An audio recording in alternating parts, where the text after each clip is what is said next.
Secrets of the millionaire mind অধ্যায় ৪ ধনী মানুষের অভ্যাস। আজকের আলোচনায় আপনাদের স্বাগত জানাই। আমরা পড়ছি অসাধারণ একটি বই থেকে, যার নাম হল secrets of the millionaire mind.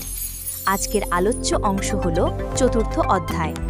চতুর্থ অধ্যায়ে বলা হয়েছে, ধনী মানুষদের কিছু নির্দিষ্ট অভ্যাস থাকে যা তাদের সফলতা নিশ্চিত করে। তারা সময়কে মূল্য দেয়, প্রতিদিনের কাজগুলো পরিকল্পিতভাবে করে, তারা টাকা খরচের আগে চিন্তা করে এবং সঞ্চয় ও বিনিয়োগে মনোযোগী। ধনী মানুষেরা প্রতিনিয়ত শেখার চেষ্টা করে, তারা নতুন জ্ঞান গ্রহণ করে এবং নিজের স্কিল বৃদ্ধি করে।